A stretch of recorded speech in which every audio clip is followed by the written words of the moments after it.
The Danny Thomas Hour, usually seen at this time, will not be presented tonight so that we may bring you the following special program.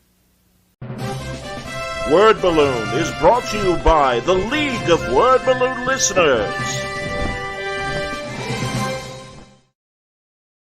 Terrificon, Connecticut's biggest Comic Con, is back at the Mohegan Sun Expo Center in Uncasville, Connecticut on August 16th through the 18th. See your favorite stars from TV and film and shop for comic books, toys, and memorabilia.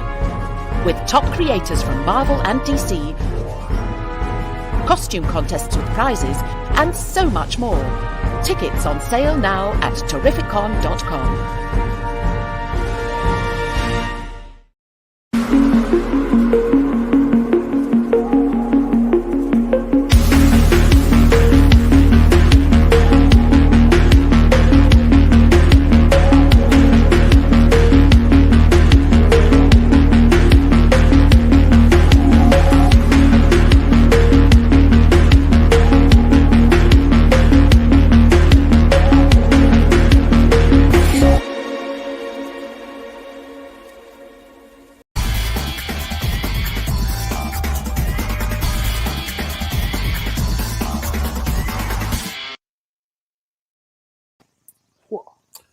Welcome back, everybody. Time again for Word Balloon, the comic book conversation show.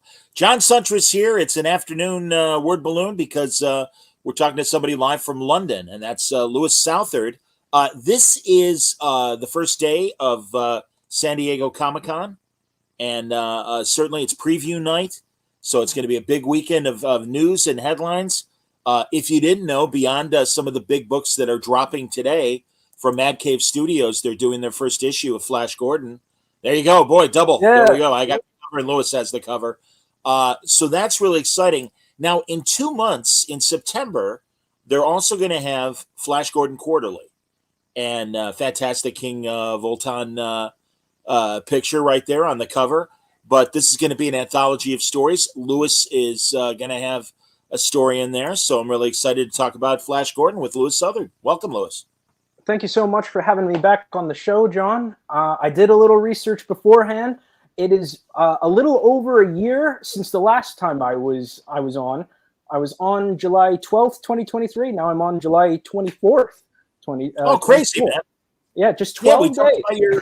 We talked about your creator-owned stuff back then, and as you were telling me off the air, this is your first opportunity to do a licensed published piece. So that's great. Mad Cave, God, I can't believe it's the 90th anniversary for Flash Gordon.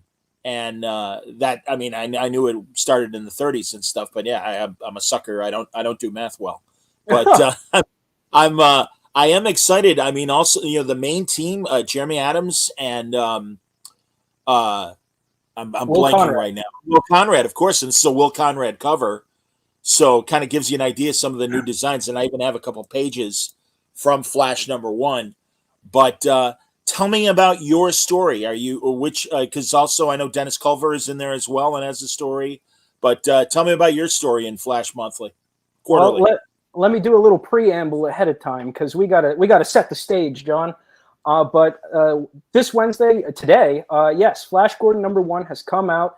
It's finally picking off after what happened in the Free Comic Book Day issue, the issue 0, where basically it's the whole status quo has been shifted. This is a brand new reboot, a fantastic new initiative from Mad Cave, where your mind's eye version of Flash Gordon, we all have an idea of it. He gets picked up by Dr. Hans Zarkov with his gal pal, Dale Arden, end up going to Mongo, where, of course, they meet the dastardly Ming the Merciless and the colorful cast of characters that inhabit the stars. And with this being a relaunch, Mad Cave's doing something very exciting where your mind's eye version of that, whether it be the movie, the Alex Raymond stuff, anything that came before, let's just say that happened. And right now we are continuing that story with Jeremy Adams, fantastic writer, done Green Lantern and Flash. He's broken everything in the sense of Mongo is gone. That happened. That's the stinger of the issue 0, and issue 1 picks up after that with the aftermath of what happens to the galaxy, the denizens of the planet, and of course, most importantly, what happens to Flash Gordon? Flash Gordon Quarterly is the sister book to all that, where we kind of focus on the main story focuses on some of the supporting characters in that cast in the Flash Gordon universe, as well as something Mad Cave is doing called Flash Fiction, which is basically exploring the multiverse of the Flash Gordon mythos, where we are basically telling the different genres using the Flash Gordon characters. The main writer of this book is Dennis Culver. As you can see with the cover, he's handling everything with King Volton. And me and the fantastic writer Jordan Thomas, we are doing two different Flash Fiction stories. His is setting Flash Gordon in a noir setting, and mine is I got to do Wild West. And I'm very happy about that. I love writing a good Western. If anyone knows me, I wrote 2 Western books from the Midnight Western Theater series. So when Mad Cave asked me to do this, I was like, okay, let's do it again. I'm ready. But it is, I'm really happy with how it turned out. I'm really thankful to be a part of it. And it's just so cool to do something so entirely different with this. Because as you said, this has been around for 90 years. And the fact that they're doing something so fresh and new, and, you know, it's really cool. I'm with you, man. Mike is excited. Obviously, Flash Gordon Comics alive. Yeah, you know, truly, a lot of great, talented people have worked on Flash Gordon over the years. Al Williamson did those King comics, and also the movie Marvel adaptation of the movie. You know, and then you've got people like Alex Ross, who, you know, this is one of his seminal films, the De Laurentiis movie with Sam Jones and, of course, James Bond as Prince Baron. And Jesus, Brian Blessed as King Volton, for that matter. One of the greats. I mean, you know, that's the kind of movie that, depending on your age, you either rolled your eyes at it because you were so used to Alex Raymond and classic Flash and the Buster Crabbe serials and all that stuff. And then if you were a little kid, this was amazing. And I know in Alex's case, he was one of those little kids. I liked it enough. I felt bad for poor Al Williamson. I know for years he would do signings, and at stores they would play the Queen soundtrack, and he'd be like, "Oh God, that stupid movie." And just nothing but kids. It's a fantastic soundtrack. I'll say that. You're gonna hate me. I've never seen the movie. I've not seen the movie. That's all right. No, I've not seen the. Oh, here, this is fun. My exposure to Flash begins with Buck Rogers. My dad fashioned himself a comedian, so whenever I was watching Star Wars, he would either call it Star Crap or Buck Rogers, and and then eventually, eventually, I learned what was it? I watched the Duck Dodgers cartoon show, which is the other kind of learning things through osmosis. But the truest exposure to Flash Gordon, this is my greatest secret revealed, was with the Ted movie, where Sam Jones shows up as himself. I watched that when I was maybe 14, and then they do like the whole cut to him flying with Mark Wahlberg. In the movie. On. Yeah. So yeah, no, that was that's my first, and I'm like, what is this? Where did this come from? So that was my first proper exposure to Flash Gordon. So as you can see, my resume is stacked to enter this universe. I'm glad you mentioned Buck Rogers. I had no idea. I was watching a history of Buck on a YouTube video last night, and it didn't occur to me. Next year, God, you know, Mad Cave is smart to make the move this year, because next year Buck is in the public domain. Oh, wow. And like the first story, that Armageddon, whatever year it was, story, that's in the public domain. But technically, he's not called Buck until the comic strips. And all that stuff goes into public domain next year. So that's going to be very interesting to see, much like we've seen, you know, the avalanche of Steamboat Willie, Mickey Mouse all over the place. I have a feeling we're going to see a lot of Buck Rogers. But again, Buck was first. But that said, Flash, you know, you got to hand to Alex Raymond, the guy that, and also next week, Mad Cave is starting to release the comic strips, the Sunday strip collections on July 31st. So, no, I'm thrilled. And there's just a lot of great material out there. And I'm glad you're getting this opportunity to have fun with the mythos and present a Western Flash Gordon. So I would imagine, maybe is Ming a town boss kind of thing? How much can you tell us about the story? Well, I have to be a bit careful. I've been instructed by my fantastic editor, Chas Pangburn, to as he called it, vague booking. Because right now we are finalizing everything with the licensor. King Features has been fantastic with some of the ideas that we've been floating to them.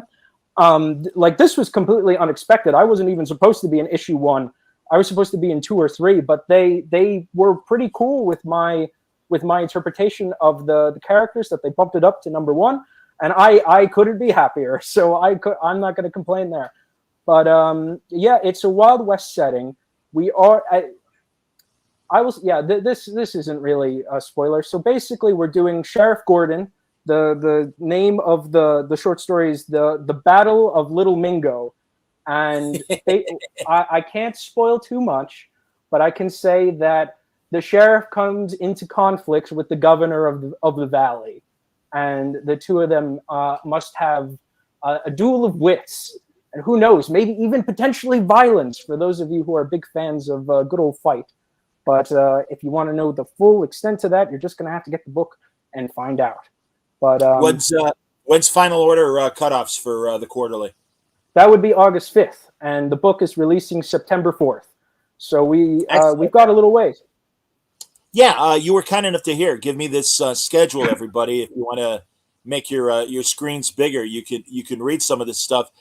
They already released last month a reprint of a collection of Defenders of the Earth stories, which is all the King Feature heroes, including Flash, Mandrake the Magician, Phantom. Was there a fourth member? I know Lothar from Mandrake is part of the Defenders as well. Yes.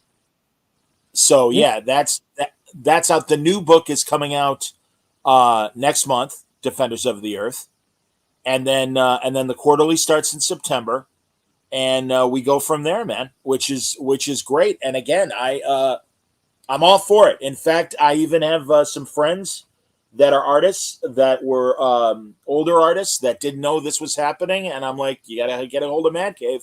Let's talk about it. What's that? No, let's talk about it, because like they are doing things so well, because they are really putting a lot of effort into this universe and wanting to really have it live up to its fullest potential. Already going strong with the Flash Gordon series, and now with the quarterly, that being the official universe tie-in book. But you're right, they're doing things with Defenders of the Earth and the additional King Features characters from the cartoon. They did the reprint with all the Stan Lee stuff, and then now Dan DiDio is taking on that group, and that's fun stuff. And I really love seeing those old pulp characters come back. And everyone at my local comic shop is very excited, and it's really neat to see people go nuts about that stuff, and that the characters are really back in the public eye. And yes, you're right. Your friends Art Baltazar and Franco, they're doing the Flash Gordon Adventures, which is another great thing to see an all ages book. And I just think they're being really smart about that. They're having it live up to its fullest potential, and it's just a good wellspring of creativity. Like, it's just fun to see all these creators come up with some just neat stuff with these characters that have been around for 90 years. And it goes to show the staying power of everyone, because and how much there is to really play with. It's all good fun, and it's just nice for the comics industry, I think. They're wonderful archetypes. They predate Superman.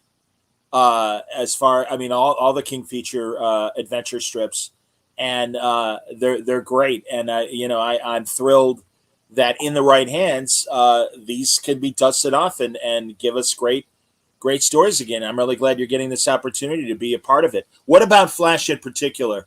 Made you want to do this? And how did you go about pitching? How did you know to pitch? Did you hear from Man Cave? I mean, yeah, tell me about how you got involved in this.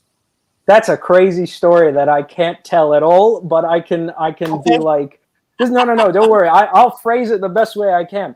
But I'm working. Hopefully, I am working behind the scenes with Mad Cave on a new thing that, if all goes according to plan, will come later down the line. That's your little tease. That's your big scoop for all the swarms of journalists watching this right now, wanting to know my next move. But I was speaking with Chaz, and he said, like, oh, we'd like to hopefully get you on something else. We have these two other things that I don't believe are announced yet. He said, would you like to do that? And I was like, Chaz, I'm not going to lie to you. I have no idea what those things are. I don't think I'm a good fit. And then he said, well, there is a secret third option I could tell you about, but I don't think you'd be interested in that. And I'm like, well, now I'm completely, utterly interested, and you have to tell me now. And it's like, well, we got this little thing called Flash Gordon. I'm like, say no more. I'd love to be a part of it. So he got me into the Quarterly, and I'm a big sucker for science fiction. I'm a big thing for pulp heroes, and I'm also just big on comic book history as a whole. I just wrote a whole comics history book very recently, and I had so much fun just learning and going over things I already knew.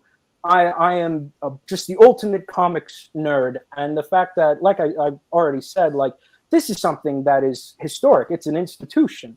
It's especially starting in comic strips, being like a pulp icon, being a science fiction thing. Its influence is crazy. I mean, it inspired Star Wars for God's sake. Of course, absolutely. And I knew I wanted to be a part of that right away. I'm just a sucker for old sci-fi. So I'm like, okay, let's play with that. That feels right. Yeah, I think that's the best answer I can come up with. That's great, man. Here, I'm going to bring up Conrad's cover again, because there's Zarkov, there's Ming, there's Dale. I imagine that's Princess. I always forget her name. Aurora. Absolutely, man. No, it's great, and I love the new designs for Ming as well, because Ming was problematic. If you do his classic interpretation, he had an Asian look about him that I think today would probably be seen as a negative stereotype. The way Charles Middleton, they made him up for the movie serials and that. So it's good that again, he's supposed to be an alien. So let's make him look like an alien. And also, I love this alternate cover that my buddy Riley Brown did.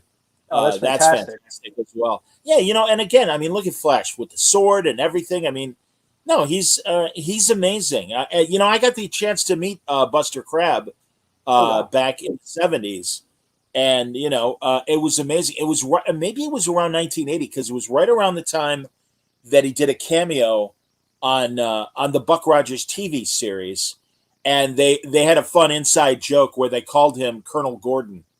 And it wasn't called Flash, and it was great. It was Gil Gerard as Buck, and there was Flash Gordon, and they're both in little spaceship fighters fighting the alien bad guys. And at one point, Gordon kind of saves Gil's ass in a kind of dogfight situation, and he goes, "Hey, nice shooting, Gordon. Wow, I never heard of you before." And he goes, "Oh, I've been around, son." And he goes, oh, and of course, the joke is Buck Rogers was 500 years old. He was in suspended animation. And he goes, "Son, I was doing this well before you were born." And he goes, "Oh, you think so, huh?" And they cut back to Buster Crabbe, and he's like, "Son, I know so." And it's like, yeah, man, there he is. And it was great. They made great 11 by 17 big widescreen kind of photos of Gil and Buster Crabbe in their space uniforms and everything. And it's like, oh my God, man, there you go. There's the two generations of Buck Rogers and Flash Gordon and Buck Rogers together. So, my headcanon, they could exist. And maybe now with the fact that Buck's in public domain, maybe there'll be a reason for him to show up in Mad Cave's Flash books. Who knows? That would be very cool to see a potential crossover. Now that you say that, like the fact that anyone could do that, that would be very neat. One thing I wanted to add, I just remember this. I accidentally have made a bit of history because of my involvement in this. Not only am I the first Generation Z or Zoomer person writing Flash Gordon in the history of the world, I think that's very cool. But I also believe I'm the youngest I could be wrong, but I think I'm the youngest person to ever write Flash Gordon. So Wow. and if I am wrong, nobody say anything and just let me have this. I need a win lately. So just I think I need to sleep well at night, and that's been helping me sleep real easy.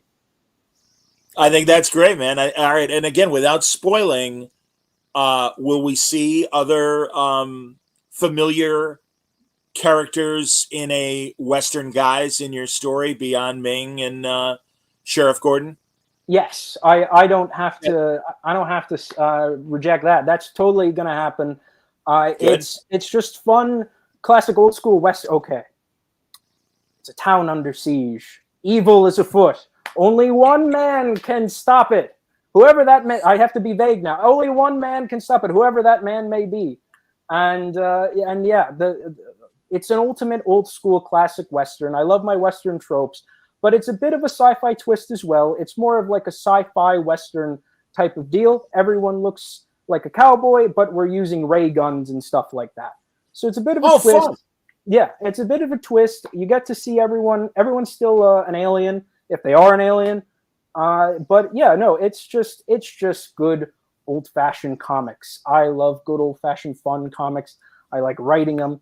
And that's kind of why I like Flash. He's just an old school Boy Scout type character. I like Superman. I like Captain America. Those types. Just good old classic good versus evil. So, and the fact that I got to do that and add a little twist, it's just amazing. Mike wants to know if Western Flash will have a cavalry sword. He does not, but I can guarantee that those ray guns will be put to excellent use. I don't know if you're aware, they're because they made it in the 30s, and then they remade it for television for NBC in like 79 or 80 in a TV show that was called Cliffhanger. There was a serial called The Phantom Empire, and actually Gene Autry, the cowboy singer, was the star of this.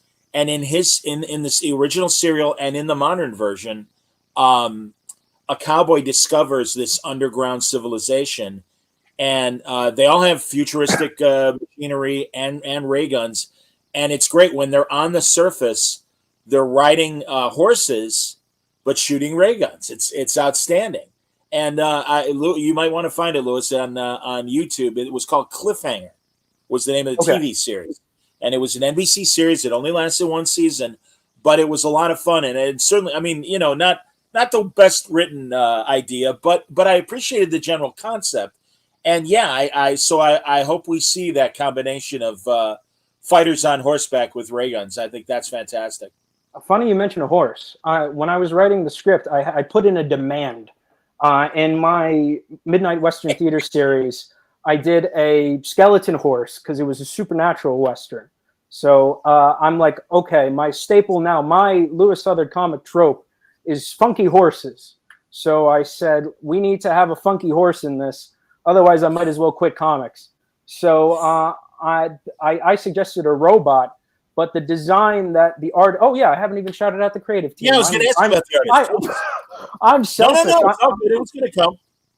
I am known for my humility. No, but the creative team is the fantastic artist Nuno Plati. He's worked with Marvel on their Spider-Man books, and so the fact that I get to work with him it's an honor. He's really fleshing out these characters and coming up with really fun designs, and he's been a dream to work with.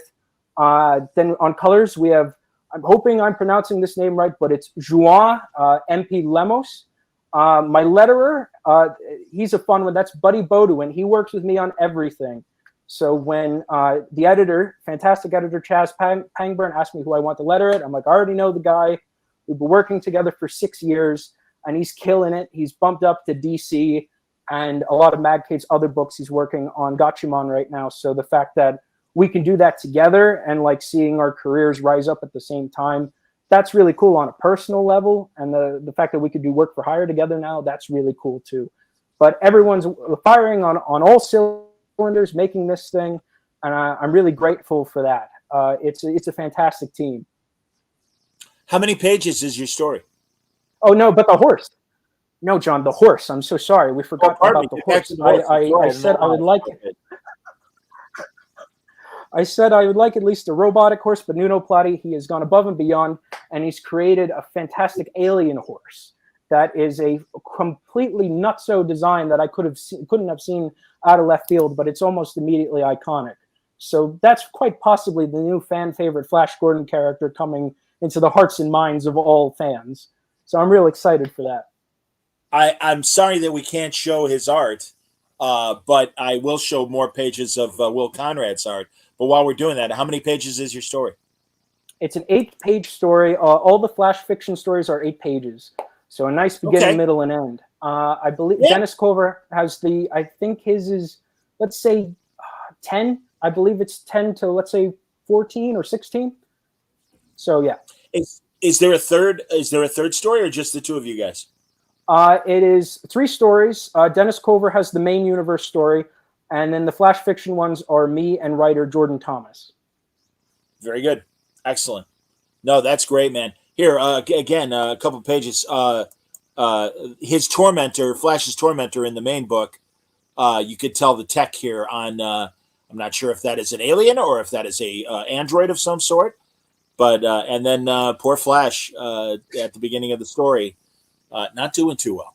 And, how could this happen? How could this happen? He's in under siege. There's a terrible synthoid keeping him prisoner, torturing him. Oh my God! I need to read it right now. And God, I already did. So I know he's really doing great stuff. That first issue is killer. Like, he really set the stage for like this new era of stories. I couldn't be more happy and proud to be working alongside him. He's a fantastic writer, and Will Conrad's really killing it with the new designs as well.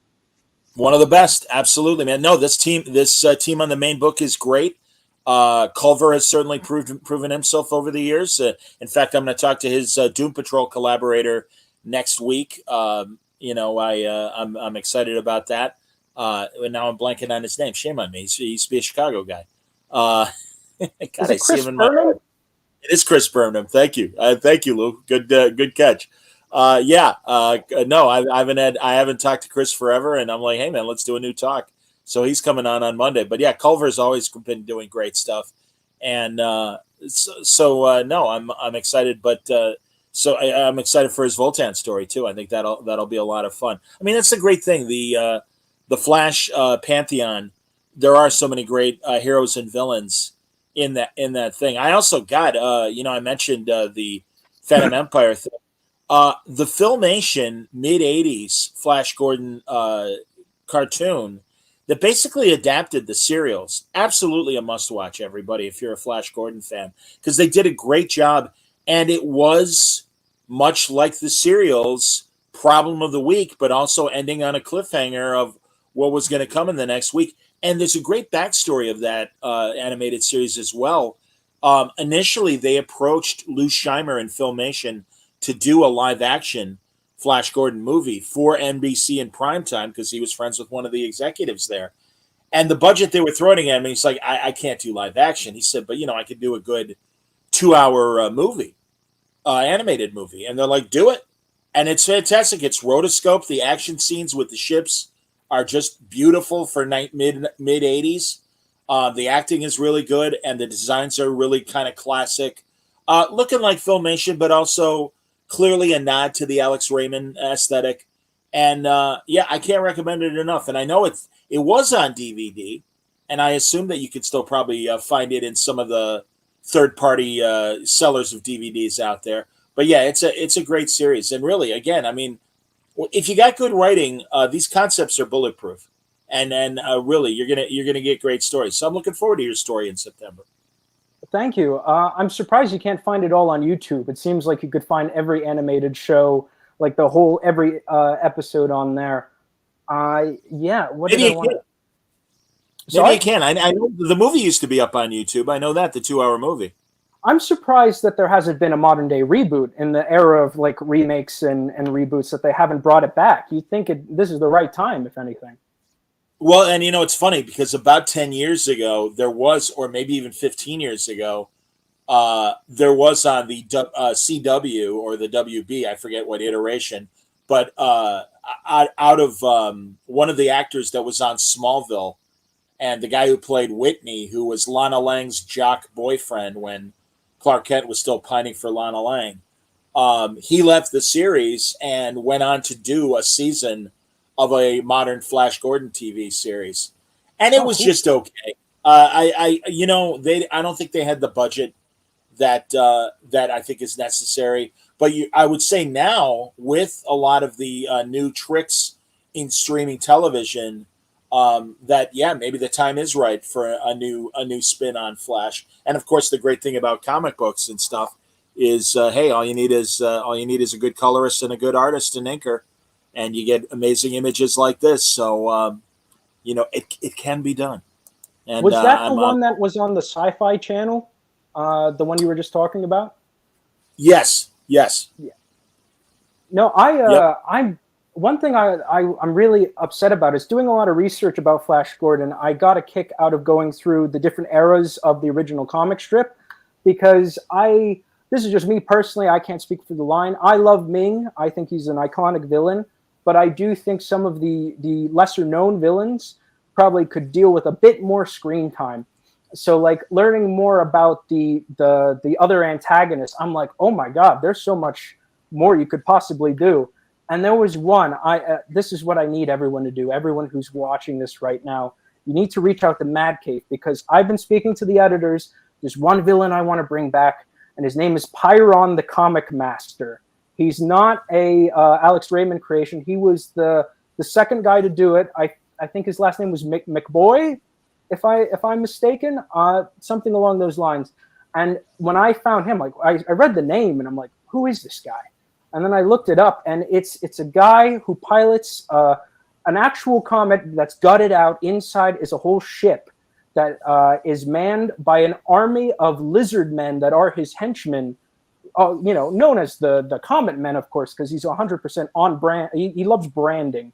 And then he has his number. He has his number 2, Flamma, perfect name, is a lovely female assistant. And then, of course, he looks kind of like a Diet Ming, but I was like, okay, there's a lot here. There's a lot here to work with. And I'm like, I was like, please, Chaz, let me do something with Pyron. And then he said, let's slow down a bit, but I will remember that. So I need everyone to reach out to Mad Cave. We need to get hashtag we want Pyron trending, so everyone knows. And then I will finally get to live my dream of bringing Pyron the Comet Master back into the zeitgeist.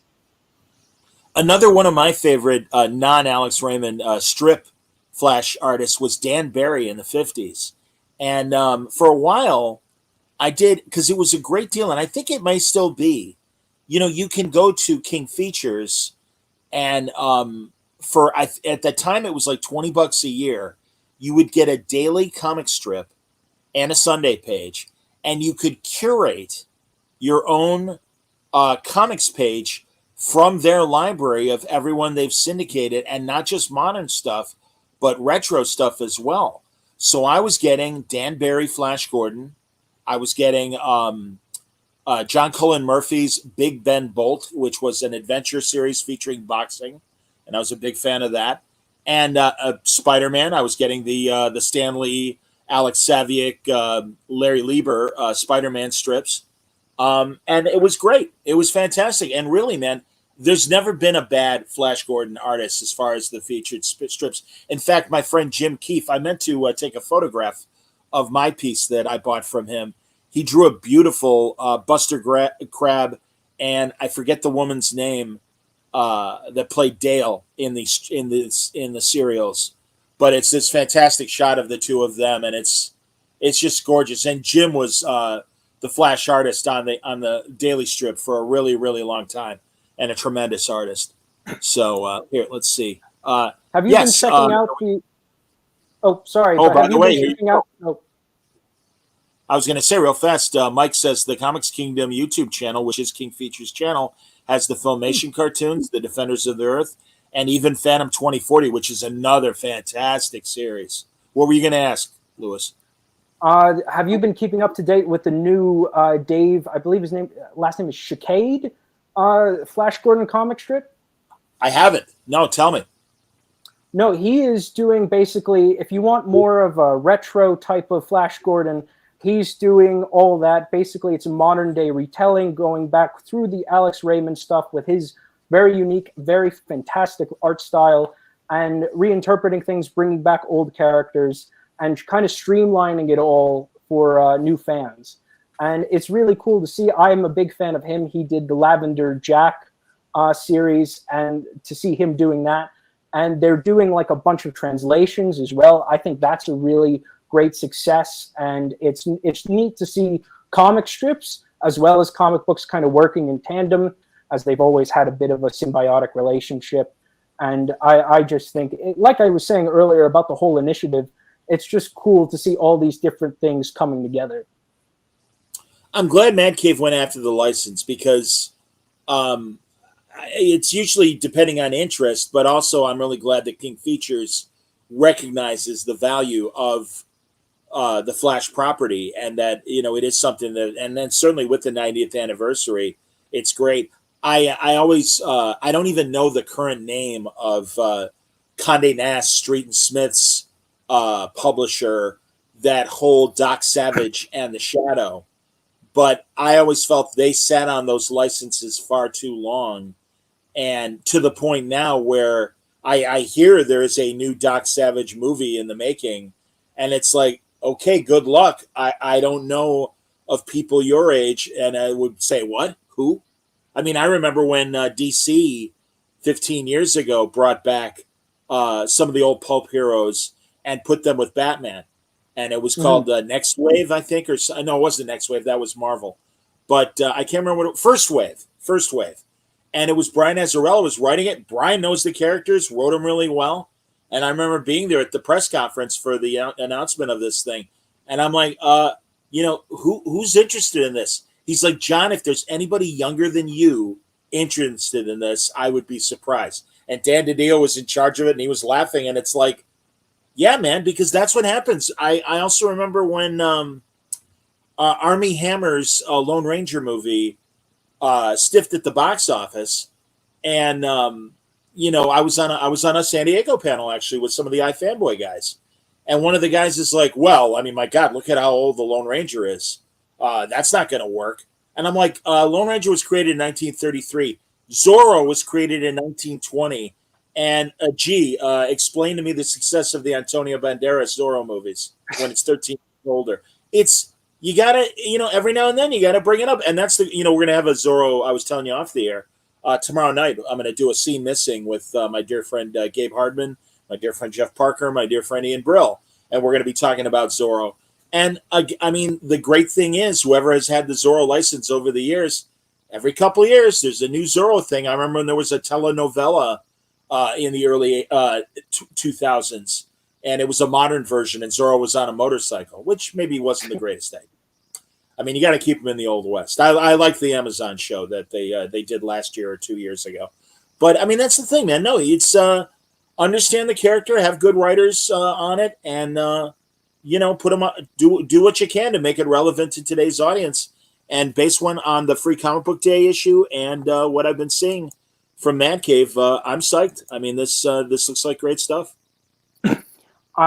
That's okay. There's a lot to unpack there. So I think went off on a diatribe. Go ahead. Hey, I do that too. We're yappers on the Word Balloon podcast, but I don't believe there's a reason why all these pulp characters have lasted till today. Like everyone's encroaching upon 100 years, and that's because they're good concepts, they're good characters, and they do still resonate with people. There's no such thing as a bad character. There's only a bad story, right? And, you know, there's been plenty of relaunches. Some have been very successful. Some people don't think about it all. It really just depends on what you're bringing to the table. I think Mad Cave is really doing it. I'm trying my best, and I know I'm going to succeed because I love it. But I love all the pulp characters, and I guess I'm an anomaly, but I love Doc Savage, and I know the movie you were talking about, because that was going to have good old Dwayne "The Rock" Johnson. Black Adam himself was going to be him. And I know the kids love The Rock based on all the movies he's in. So hopefully that'll get off the ground. I know Black Adam ain't going nowhere. But you know what's certainly funny? not with The Rock as Black Adam. No, you're right about that. So. What's funny is I was pitching. I think I could talk about this now. I didn't have to an NDA. I love all the pulp characters a lot. Like I said, I love my comics history, and I love even like the radio serials that some of these are related to. When you go back and do that, because I was pitching for the Green Hornet for a reboot for all that, and I only remember that because you brought up the Lone Ranger, and I know they're created by the same guy. And they're even related. Right. Now that I think about it. That's right. Yeah. So I was so in love with that, and I unfortunately did not get it. I was crestfallen. I was utterly devastated. It seemed like everything was falling apart, going off into the shadows, never to be seen again. But luckily, I finally got to scratch that pulpy itch with this. So like one door closes, a window opens, and boy, did I crawl through that window to get where I am now. So it's really cool. It's really cool, and I just love it. I love comics history. The fact that I can now be a footnote in it is great. And depending on how this all turns out, if people really like the Flash fiction stories, there is room for spin-off potential. And boy, oh boy, do I have a whole pitch for this Wild West Flash universe. I have I've kicked open the door, and if we get to move forward, we're gonna bolt, we're gonna run, and I really hope I get to do that. But that's all dependent on people checking out the book, supporting it, and not just me, but supporting all the other fantastic writers in it and all the phenomenal artists in it as well. And to wrap it all up, we have to thank King Features for putting this all together and approving it, as well as editor Chaz Pangburn, who is the true mastermind and the steward of all this. Without his leadership and creativity, we wouldn't have this. So he's really a great guy working on all this. That's great to hear, man. And that's the thing. You need support at the publisher that believes in this stuff. And I'm glad to hear that Chaz is that kind of guy. Mike wanted to know, if beyond the Western story, do you have other Flash stories that you would like to pitch to the guys? I already spoiled it, but I am desperate for Pyron. If all goes well, Pyron will hopefully be down the line, but that is all conjecture at this point. Anything else? Anything else I cannot say, but I will scream from the heavens about Pyron. That's my battle right now. Well, thank you for telling me that DiDio is doing Defenders of the Earth, because now I got to put the bug in Dan's ear. And Dan, just like you, is a massive pulp fan, and I'm thrilled about that. Glenn is chiming in Monsterland. Mad Cave is doing some cool stuff. The anthologies were great. I love Nottingham. I'll check out Flashness. Yes, plus my friends Alex Segura and Mike Marisi are writing Dick Tracy together. And that's another great Mad Cave book and a great license that they've managed to get. Again, these concepts are strong, man. And there's a reason why they're the templates for Flash is the really even more so, I would say, than Buck Rogers. Flash is really the template for so many great ideas for space opera heroes over the years. And, he's the full package. And again, that even beyond him himself, but also that whole cast of characters, I think lends itself to a lot of great ideas, and not just on the planet Mongo. In fact, this current story that Jeremy is doing is, as you said, it's not set on Mongo. He's in another part of the galaxy, and he's got to release himself and get Dale. So that's going to be a fun adventure to follow that debuted today. And then again, the Defenders of the Earth debuts next week. But yep, and then of course in September, Flash Gordon Quarterly with Lewis's Western story. Really cool, man. Excellent stuff. How was the vetting process from King Feature? Funnily enough, my story slid through. Some of my peers, Glenn mentioned Nottingham. I want to shout out real quick David Hazan, who is the writer of that. He's a fantastic writer, and I believe he will be in another quarterly down the line. So he's a good Mad Cave staple, and I want to make sure he gets some attention too. The vetting process, King Features, they certainly have a level of rules and regulations that they're putting forth, because obviously they want all the characters to be represented well, as well as having modern sensibilities. These are 90-year-old stories. We want to make sure we're presenting them the best way we can. And Mad Cave is really respecting that and wanting to work within it. Obviously, we want to make sure that we're pushing it a bit, so your stories aren't just very stale. But with the quarterly, and me personally, I was lucky enough that they were pretty much like, I wrote the script in one night and I submitted it in. I was very excited. I had all my friends read it and be like, is this bad? Is this bad? Like, I don't want to blow this. And everyone's like, no, this is actually really cool. So I'm like, okay, cool. And I sent it in and I'm like, oh no, here's when everything's going to fall apart. But then surprisingly, it was one of the ones that they had no issue with. There was only one thing that they didn't want, which was I named something that they didn't want to use that name. Let's say that. And then they said, just change the name and you're good to go. Which is why I was supposed to be, that's how great of a writer I am. I'm just going to say that right now. But that's why I was supposed to be in quarterly 2 or 3 in the calendar. But because mine had no problem, I got bumped up to quarterly 1. And I didn't even know this until like 2-3 days ago when they sent me the email being like, congratulations, you're now in quarterly 1. And I'm like, okay, first of all, fantastic, thank you. But this is FOC is August, 5th, and I only have like a week and a half to promote the book now. So while definitely a lot of pressure, the ball is in my court, and I'm really going to take advantage of that. So I want to spread the word, I want to support the line, and I want to make sure everyone checks out the story. And I really hope everyone enjoys it and has as much fun reading it as I did writing it. Absolutely, man. Again, today is Flash Gordon #1, so you can find that right now today at your local comic stores. Next week, the Defenders of the Earth new fresh issue of the new series begins, and then in August we're gonna get that is August, Defenders of the Earth #1, and then after that in September we'll get Flash Quarterly with your great story in it, and the subsequent issues of Flash and Defenders of the Universe. So that's all cool. Johan, welcome, Johan. I don't know if you guys have covered this yet, but the Daily Flash Gordon newspaper strip just got revamped. Yes, we did. Does this play into the comic book at all? Does the continuity of the comic strip have anything to do with what's happening in the comics?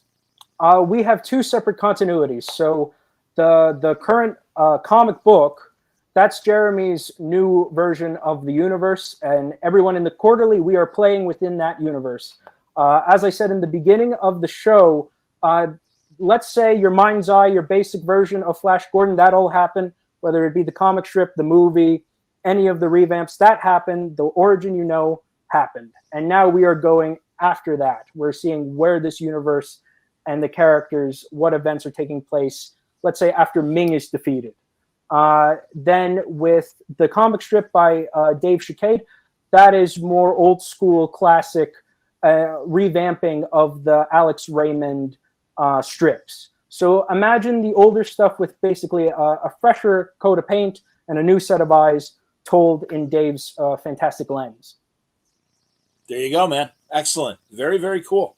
Louis, I'm glad you told me about this, and I congratulate you for the opportunity you're getting.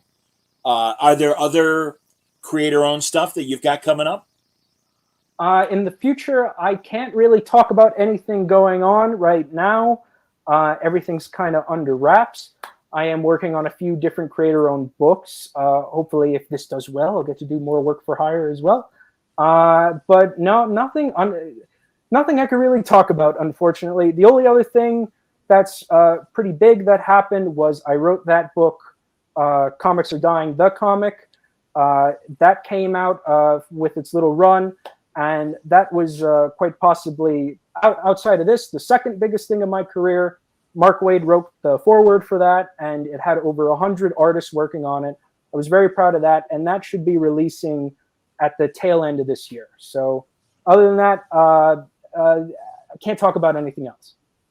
You had a crowdfunding campaign for that. Is when you say it's releasing, is that to the patrons that crowdfunded, or is that to the stores when that Comics Are Dying comes out? That will be to the backers of the campaign, but I can talk about this. We are currently speaking with a publisher to hopefully get that to everyone else in the world. So good. When that happens, yeah, I like my certainty in that. When that happens, then I'd love to come in and talk about that more properly. But as it stands, that's what's happening. But that's old news. We're focusing on Flash. And, understood, man. Again, yeah. Well, final cutoff coming up on the 5th, and in September, you'll be able to get your hands on Flash Gordon Quarterly, also featuring Dennis Culver, and forgive me, the other writer on the other story in Quarterly, Jordan Thomas. And let's keep in mind a lot of firsts in this. This is the first time ever that we are entering the Flash Gordon multiverse. Like, there's that sort of concept has never been done. So you get to see Earth 2 in the canon. Yeah, let's say that. No, I can't speak for King Features, but for the sake of reasoning, you are seeing Flash Earth 2 and Flash Earth 3 for the first time right now with this book. So when you get this, you're seeing a lot. There's a lot of new and first things happening here. So you're certainly not going to miss out for that.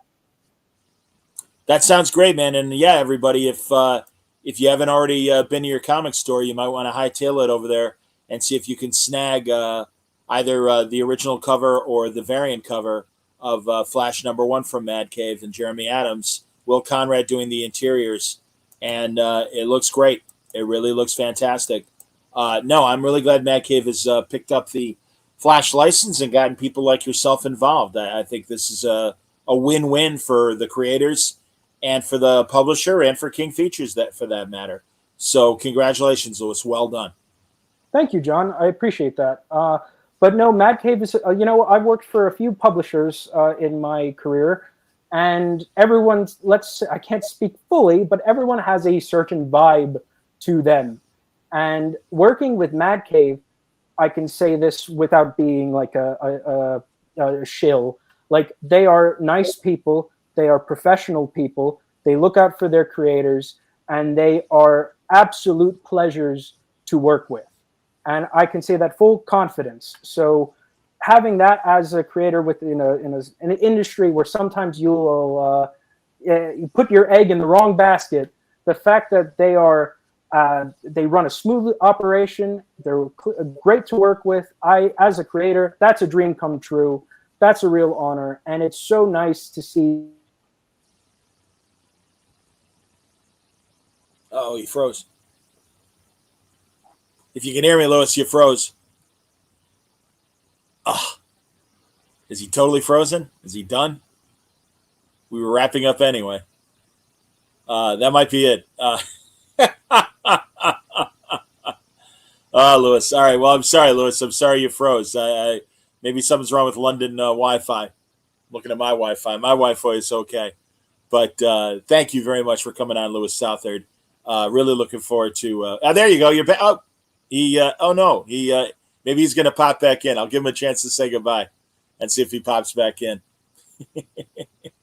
But Flash Gordon Quarterly coming in September. Flash Gordon Monthly has already begun today, and Defenders of the Earth next week, the 31st. Neat stuff from Mad Cave and the Flash Gordon license, and really the other King Feature heroes. In fact, my buddy Owen Macaulay in Ireland has also cut a deal with King Features, and I want to talk to him sooner than later about what he's doing with his comic book company in Ireland. And I'm not sure if he's reposting or reprinting King Feature comic strips, but I know he's got some King Feature stuff coming up for his company. Louis is back. There we go. Did we cut out? Yeah, I don't know what happened. Sorry. Man. That's all right. I'll give you a chance. We're still live, but I'll give you a chance to say goodbye, and good luck with everything, man. Oh, thank you. I'm really sorry about that. I have no idea what happened. Don't worry about it, man. All good. There we go. Louis Southard and Flash Gordon Quarterly coming your way in September. Flash Gordon with a Western spin from Louis. I think it's going to be a lot of fun, and I hope you'll join him for the ride. Stick around, Louis. We'll talk after the show. Until next time, everybody stay. Don't forget tomorrow night, Scene Missing and it's going to be a light one, Me, Gabe Hardman, Ian Brill, and Jeff Parker talking about Zorro. All things Zorro tomorrow night on Word Balloon. I hope you'll join us. Till next time, stay safe, stay happy, stay healthy.